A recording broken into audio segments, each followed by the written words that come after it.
ఈ వీడియో చూసే ముందు జై హనుమాన్ అని కామెంట్ చేయండి. ప్రతి సంవత్సరం వరుదిని ఏకాదశి మార్చి లేదా ఏప్రిల్ నెలలో వస్తుంది. ఈ సంవత్సరం వరుదిని ఏకాదశి ఏప్రిల్ 24 గురువారం రోజు వచ్చింది. ఈ సంవత్సరంలో వచ్చే వరుదిని ఏకాదశి రోజు బ్రహ్మ ఇంద్ర యోగాల పవిత్ర కలయిక ఏర్పడబోతుంది. జ్యోతిష శాస్త్రంలో ఈ రెండు యోగాలను ఎంతో పవిత్రమైనదిగా భావిస్తారు. వరుదిని ఏకాదశి రోజున విష్ణుదేవుడి స్వరూపమైన వెంకటేశ్వర స్వామిని పూజిస్తే మీ జీవితంలో ఎలాంటి కష్టాలు లేకుండా జీవితంలో గొప్ప స్థాయికి ఎదుగుతారు. ఈ ఏకాదశి రోజున ఎన్నో శుభయోగాలు ఏర్పడబోతున్నాయి. ముఖ్యంగా గజకేసరి రాజయోగం ఏర్పడబోతుంది.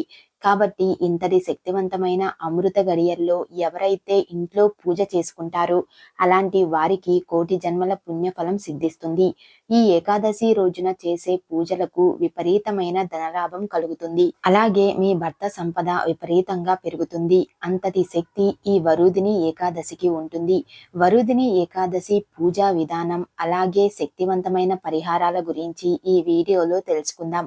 వీడియోని స్కిప్ చేయకుండా చూడండి. మా తెలుగు ట్రూ ఫ్యాస్ట్ ఛానల్ ని ఫస్ట్ టైం చూస్తున్నట్లయితే మా ఛానల్ ని సబ్స్క్రైబ్ చేసుకోండి. వరుదిని ఏకాదశి రోజున వెంకటేశ్వర స్వామిని పూజిస్తే ఈ సంవత్సరం అంతా అష్టైశ్వర్యాలతో జీవించవచ్చు.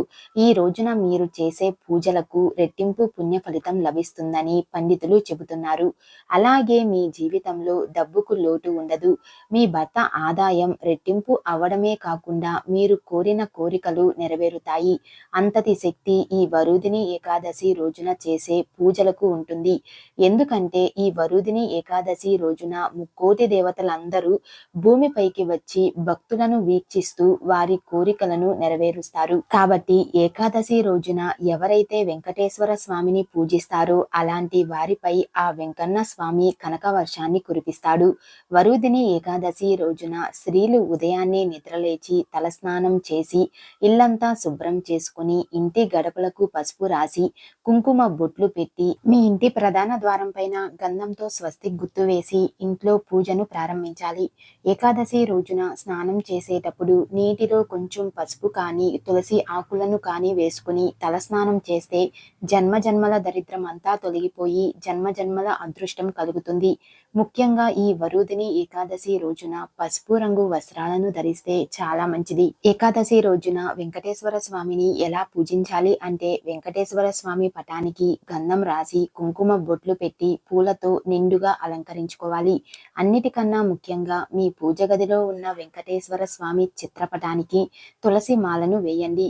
తులసి మాల వేయలేని వారు కొన్ని తులసి దళాలను తెచ్చుకొని మీ పూజ గదిలో వెంకటేశ్వర స్వామి పటం ముందు పెట్టండి. అన్ని దీపాల కంటే పిండి దీపం ఎంతో శ్రేష్టమైనది. కాబట్టి ఈ ఏకాదశి రోజున పూజ గదిలో ఉన్న వెంకటేశ్వర స్వామి పటం ముందు 2 పిండి దీపాలు వెలిగించి స్వామి వారికి పూజ చేయండి. ఈ రోజున ఎవరైతే పిండి దీపాలు వెలిగిస్తారో అలాంటి వారికి అఖండ రాజయోగం వరిస్తుంది. అలాగే వెంకటేశ్వర స్వామి సంపూర్ణ అనుగ్రహం మీకు కలుగుతుంది. పిండి దీపాలు ఎలా తయారు చేసుకోవాలంటే కొంచెం బియ్య పిండిలో పాలు పోసి ముద్దలాగా చేసి 2 చిన్న ప్రమిదలను తయారు చేసుకోవాలి. ఆ ప్రమిదలకు కుంకుమతో గోవింద నామాలు పెట్టి అందులో ఆవు నెయ్యిని పోసి 7 వత్తులతో దీపారాధన చేయాలి. ఇలా స్వామివారి ముందు పిండి దీపాలు వెలిగించి దీపానికి నమస్కారం చేసుకోవాలి. ఇక పూజలో నైవేద్యంగా ఒక చిన్న బెల్లం ముక్కను సమర్పించి ఓం గోవిందాయ నమః అనే మంత్రాన్ని 21 సార్లు జపించండి. ఏకాదశి రోజున ఈ మంత్రాన్ని జపించడం వల్ల మీ జీవితంలో ఉన్న సమస్యలన్నీ తొలగిపోయి మీ ఇంటికి కుబేర రాజయోగం ప్రాప్తిస్తుంది. చివరిగా స్వామివారికి హారతి ఇచ్చి 5 ప్రదక్షిణలు చేసి స్వామివారికి నమస్కారం చేసుకొని తలపైన అక్షింతలను వేసుకోవాలి. వరుదిని ఏకాదశి రోజున ఇంట్లో ఇలా పూజ చేస్తే ఖచ్చితంగా మీకు వెంకటేశ్వర స్వామి ఆశీర్వాదం లభిస్తుంది. ఎందుకంటే ఏకాదశి రోజున చేసే పూజలకు రెట్టింపు పుణ్య ఫలితం లభిస్తుంది. రావి చెట్టులో విష్ణుదేవుడు కొలువై ఉంటాడు. కాబట్టి వరుదిని ఏకాదశి రోజున రావి చెట్టుకు చాలా దైవ శక్తి ఉంటుంది. ఈ వరుదిని ఏకాదశి రోజున రావి చెట్టులో 33 కోట్ల మంది దేవతలు ఉంటారు. కాబట్టి ఏకాదశి రోజున రావి చెట్టును ముట్టుకొని నమస్కారం చేసుకుంటే కోటి జన్మల పుణ్యఫలం లభిస్తుందని పండితులు చెబుతున్నారు. అలాగే రావి చెట్టు నీడలో నిలబడినా కూడా మీ జాతకంలో ఉన్న దోషాలన్నీ తొలగిపోయి అదృష్టం కలుగుతుంది. కాబట్టి ఈ వరుదిని ఏకాదశి రోజున ప్రతి ఒక్కరూ రావి చెట్టును ముట్టుకుని ముక్కోటి దేవతల ఆశీర్వాదాలు పొందండి. అన్నిటికన్నా ముఖ్యంగా ఏకాదశి రోజున సాయంత్రం 6 దాటిన తరువాత ఇంటి గుమ్మం ముందు 2 దీపాలు వెలిగించండి. ఏకాదశి రోజున సాయంత్రం సమయంలో ఎవరైతే ఇంటి గుమ్మం ముందు దీపాలు వెలిగిస్తారో అలాంటి వారి ఇంట్లో లక్ష్మీదేవి తిష్ట వేసుకుని కూర్చుంటుంది. దీంతో మీ ఇల్లంతా అష్టైశ్వర్యాలతో నిండి ఉంటుంది.